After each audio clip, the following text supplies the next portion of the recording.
There's a reason certain people make you uncomfortable without saying a word. Their mind intimidates you before their mouth opens. You feel mentally outmatched, cognitively outpaced, intellectually outmaneuvered. This isn't about IQ or education. It's about mental authority, the unmistakable power of someone who owns their thinking rather than renting popular opinions. Most people are walking around with downloaded thoughts, pre-packaged perspectives, and second-hand convictions. They believe they're thinking when they're merely remembering what they've been told to think. Their certainties aren't conclusions they've reached, they're positions they've inherited.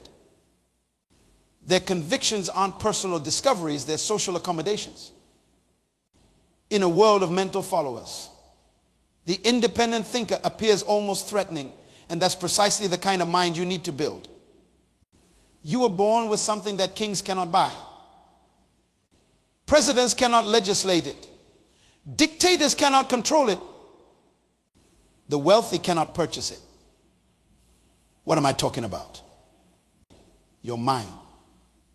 The most powerful asset you possess is not in your bank account. Is between your ears. Every person sitting here has a mind so powerful it can transform nations. But most people never tap into this power. They live trapped in mental prisons they built themselves.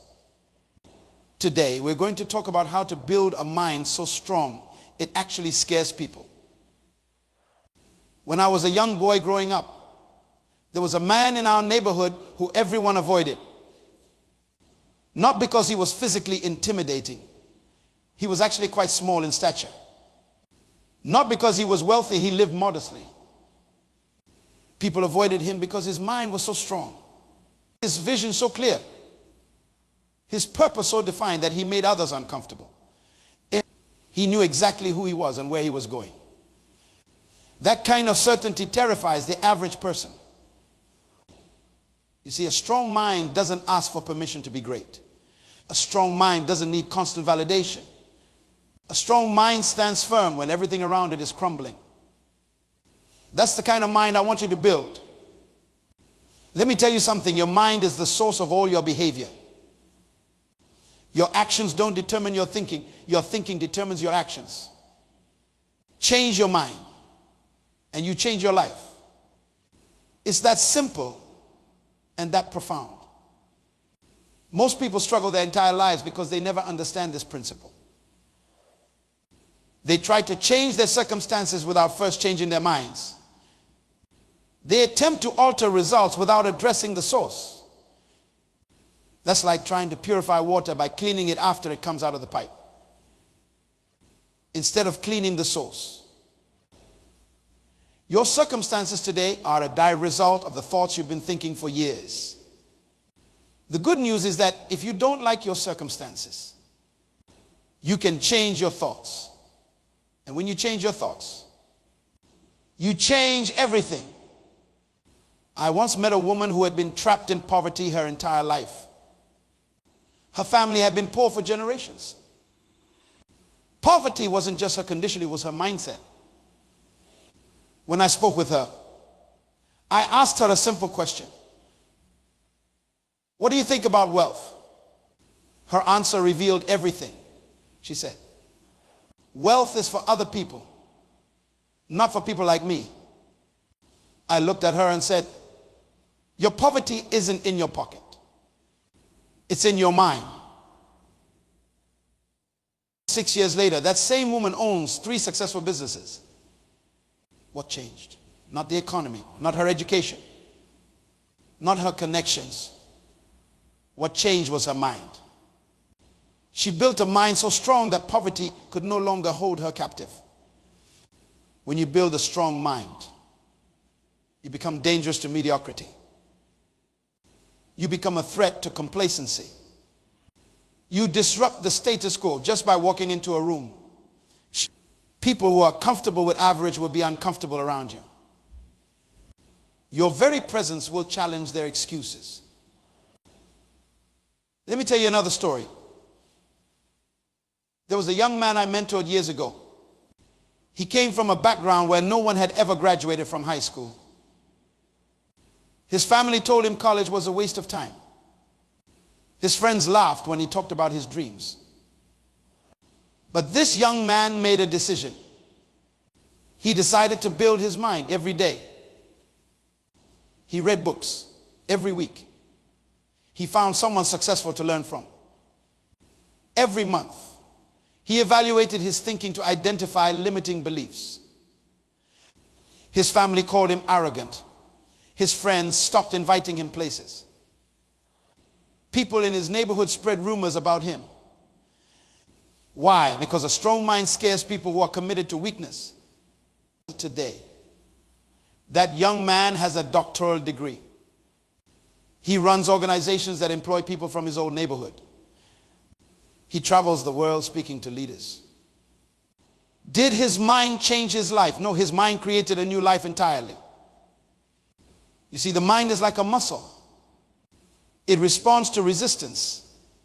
It grows when challenged. It strengthens when forced to solve problems. Most people avoid mental resistance at all costs. They run from challenges. They hide from problems. Then they wonder why their minds remain weak. Building a strong mind requires intentional exposure to ideas that challenge you. It demands that you question your assumptions. It necessitates the painful process of admitting when you're wrong. Weak minds defend their limitations. Strong minds surrender their limitations. I want you to understand something fundamental. Your potential is not determined by your past.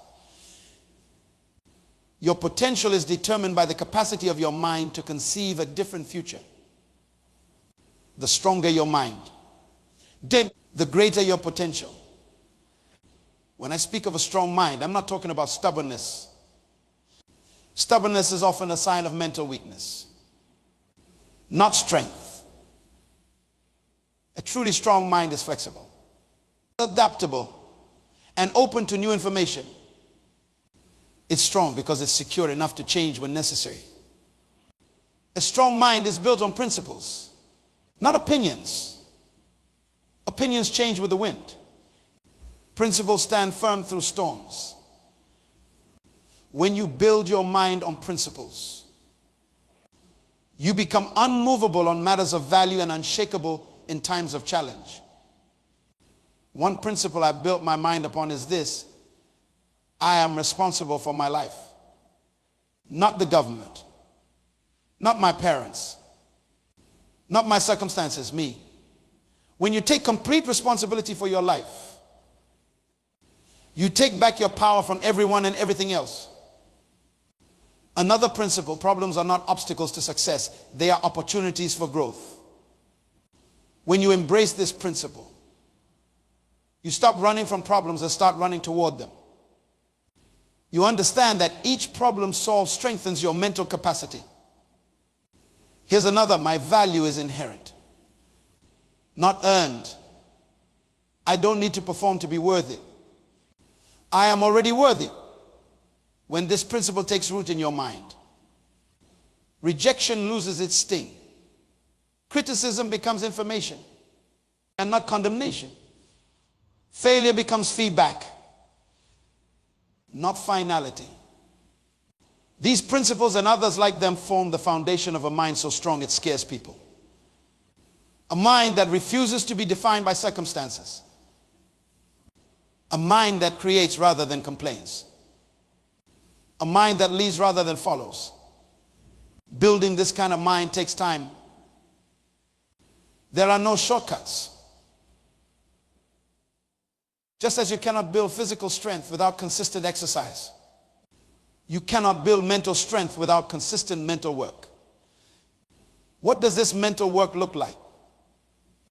It begins with what you feed your mind. Just as your body is built from the food you eat, your mind is built from the information you consume. Most people feed their minds mental junk food all day long: gossip, negativity, triviality.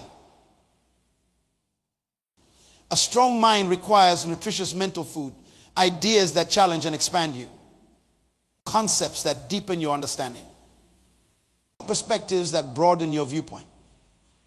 your mind will never rise above the level of information you regularly consume. The second aspect of this mental work is reflection. Information without reflection is merely entertainment. It's not enough to expose yourself to powerful ideas. You must think deeply about these ideas. You must question them. You must apply them. You must integrate them into your existing framework of understanding. I spend time every day in reflection. No music, no distractions, just me and my thoughts. Examining what I've learned and how it connects to what I already know. This practice has transformed my mind from a bucket that collects information into a factory that produces wisdom. The third aspect is application. Knowledge unapplied is merely opinion. To build a strong mind, you must act on what you know. You must test your understanding against reality. You must be willing to fail. Learn, adjust, and try again. This cycle of application and adjustment strengthens your mind like nothing else. Now, let's talk about the prison most people live in. It's not made of concrete and steel. It has no guards with weapons. This prison exists solely in the mind. Yet it's more confining than any physical cell could ever be. I'm talking about mental limitations, the invisible barriers that keep you from becoming who you were born to be. Mental limitations are like chains around your potential. They restrict your movement. They confine your growth. They imprison your purpose. And the most dangerous thing about these limitations is that most people don't even know they're wearing them. I remember visiting a wildlife sanctuary years ago. There was an eagle that had been rescued after being injured. This magnificent bird, designed to soar above mountains, had been kept in a small cage during its recovery. When they finally moved it to a large enclosure with open sky above, something strange happened. The eagle refused to fly higher than the height of its previous cage, though nothing physically restrained it. The eagle had mentally accepted its limitations. It had been programmed to believe that freedom only extended so far. Too many humans live exactly like that eagle. Nothing is physically stopping them from soaring. But mentally, they've accepted the height of their cage as the limit of their potential. When I was starting my work years ago, I approached a potential mentor, a man I deeply respected. I asked him to guide me, to help me develop my gifts. Do you know what he told me? He said, "Son, people like us don't do things like that. Know your place." He wasn't being cruel. In his mind, he was being realistic. He had accepted mental limitations placed on him by others. And he was simply passing those limitations on to me. I walked away from that conversation with a choice. I could accept his limitations as my own, or I could break free from them. I decided that day that no one's limited thinking would define my potential. No one's small vision would constrain my purpose. Breaking mental limitations begins with recognizing them. You can't escape a prison you don't know you're in. So let me help you identify some common mental limitations that might be holding you back. The first limitation is what I call inherited thinking. These are beliefs you've absorbed from your family, culture, and community without ever questioning them. Beliefs like people from our background don't start businesses. Higher education isn't for people like us. Financial success always requires dishonesty. You can't be successful and maintain your values. These inherited beliefs weren't installed in your mind to harm you. Often, they were passed down by people who genuinely loved you and wanted to protect you from disappointment. But love doesn't make them true, and good intentions don't make them helpful. I worked with a brilliant young woman who had incredible artistic talent. Her paintings moved people to tears. But she refused to pursue art professionally because her family had taught her that art wasn't a real career. For years. She worked at a job she hated because she accepted someone else's limited thinking about her future. One day, I asked her a simple question: who told you that you couldn't make a living from your art? And what qualifies them to make that judgment? That question cracked open her mental prison. Today, her work hangs in galleries around the world. She broke the limitation not by getting more talented. She was already talented. She broke it by questioning its validity. The second limitation is personal trauma. Painful experiences have a way of teaching us lessons we were never meant to learn. If you failed at something significant, you might have learned that you're not good enough. If someone betrayed your trust, you might have learned that people can't be trusted. If your heart was broken, you might have learned that vulnerability equals pain. These lessons aren't universal truths. They're protective mechanisms your mind created during moments of pain. And while they may have served you then, they're limiting you now. I know a man who experienced bankruptcy early in his career. The shame and struggle were so painful that his mind created a limitation. Financial risk leads to ruin. For nearly a decade, this mental limitation kept him playing small. He turned down opportunities. He avoided expansion. He rejected partnerships. All because his mind was protecting him from a pain it didn't want to experience again. His breakthrough came when he realized that his past failure wasn't a life sentence, it was a lesson. The lesson wasn't never take risks. The lesson was take smarter risks. Once he redefined the meaning of his experience, the limitation lost its power. The third limitation is fear disguised as wisdom. This is perhaps the most deceptive limitation because it masquerades as maturity.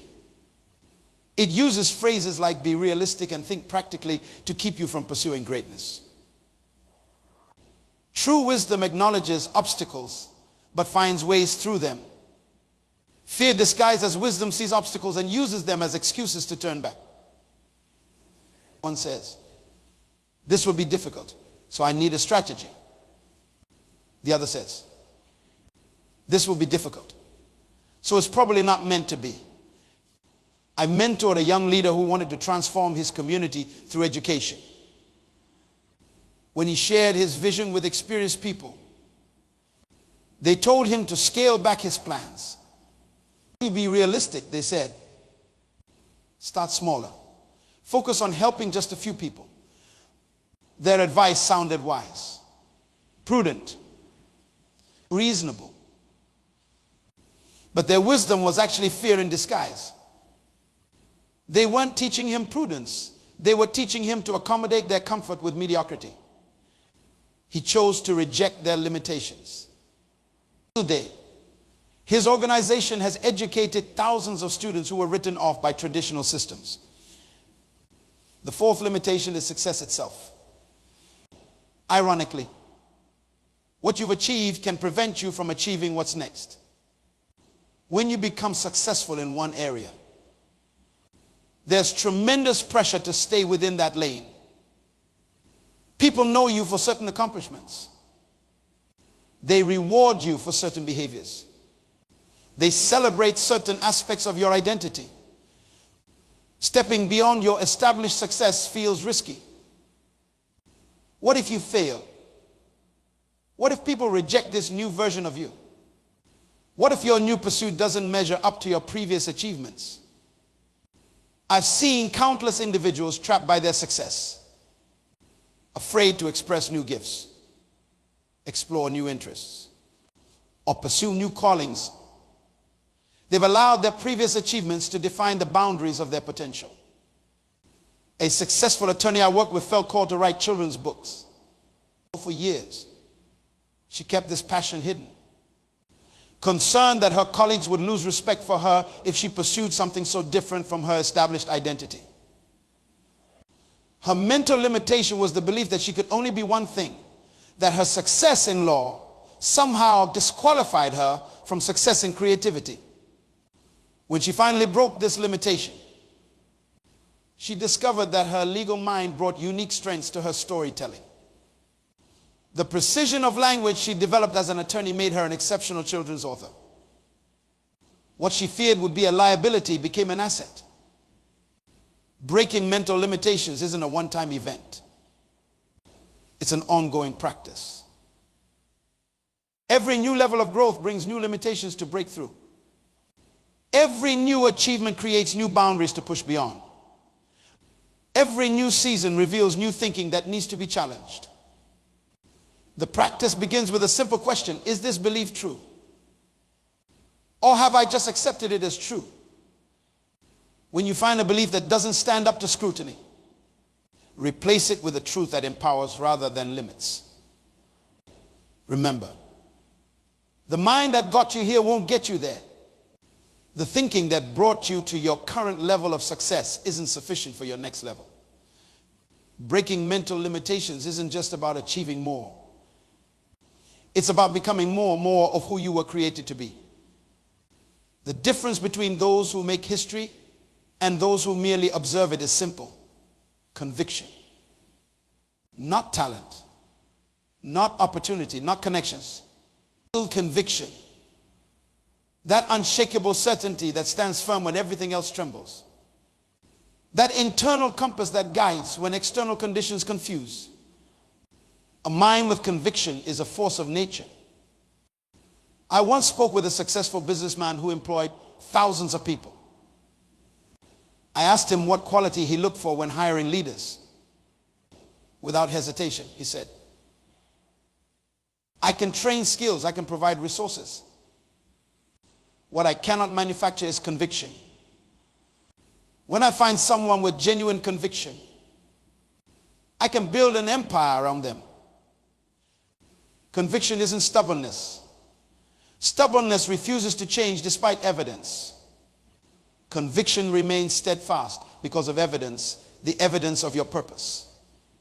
Your vision, your values. The strongest minds are built on unshakable conviction.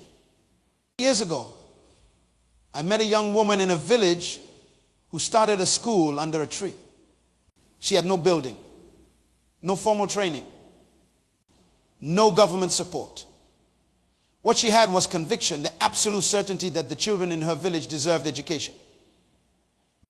When I asked why she continued despite overwhelming obstacles, she looked at me with fire in her eyes and said, because if I stop, who will teach them? That woman now runs one of the most successful educational networks in her country. Her conviction attracted resources. Her conviction inspired others. Her conviction overcame obstacles that would have defeated someone with mere interest or casual commitment. How do you cultivate this kind of unshakable conviction?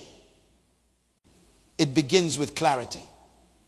Conviction cannot exist in the fog of uncertainty.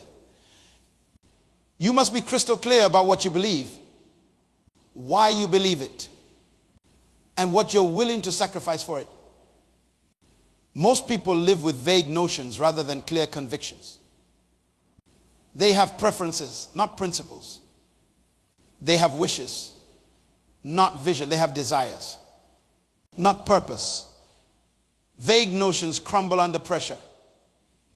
Only clear convictions stand strong. I spoke with a man who survived brutal political imprisonment. For years, he was tortured for his beliefs. I asked him how he endured without breaking. He told me, they could only break me if I was uncertain about what I stood for. My clarity was my strength. When you know exactly what you're willing to die for, nothing else can destroy you. Clarity comes from asking yourself hard questions and demanding honest answers. What do I truly believe about myself? What values will I never compromise? What purpose am I willing to suffer for? The answers to these questions form the foundation of unshakable conviction. The second element of conviction is personalization. It's not enough to believe something is true. You must believe it's true for you. Many people have knowledge they haven't personalized. They can recite principles they don't apply. They can quote wisdom they don't embody. True conviction occurs when truth moves from your head to your heart, when it becomes not just something you know, but something you are. When conviction becomes personalized, it transforms from information you process to identity you protect. I knew a man who could speak eloquently about integrity in business. He could quote every book on ethical leadership. But when faced with a situation that tested his integrity, he failed. Why? Because integrity was his opinion, not his conviction. He knew it was true, but he hadn't made it true for him. The third element of conviction is cost. You don't develop conviction for free. Every genuine conviction costs you something. It might cost you popularity when you stand against the crowd. It might cost you comfort when you choose purpose over pleasure. It might cost you relationships when others don't share your vision.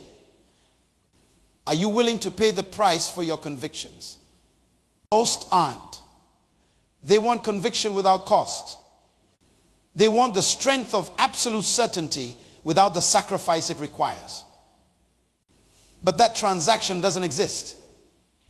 The depth of your conviction will always be proportional to the price you've paid for it. I worked with a leader who was offered millions to compromise his values. The amount would have solved every financial challenge he faced when he declined without hesitation. His colleagues were shocked. How could you walk away from that? They asked. His response was profound. I've invested too much in who I am to sell it so cheaply. That's conviction, knowing that who you are is worth more than what you might gain by compromising. When you cultivate this level of conviction, your mind becomes unshakable.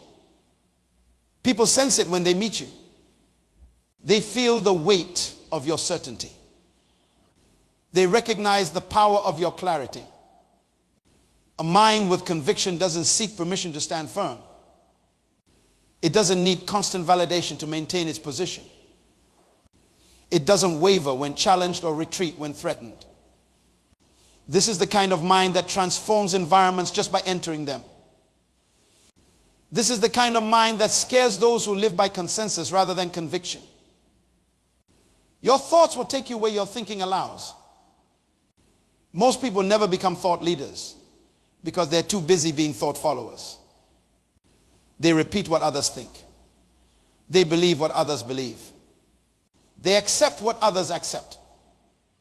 But a mind so strong it scares people isn't built by following the mental paths of others. It's built by forging new paths through the wilderness of possibility. Thought leadership isn't a title. It's a discipline.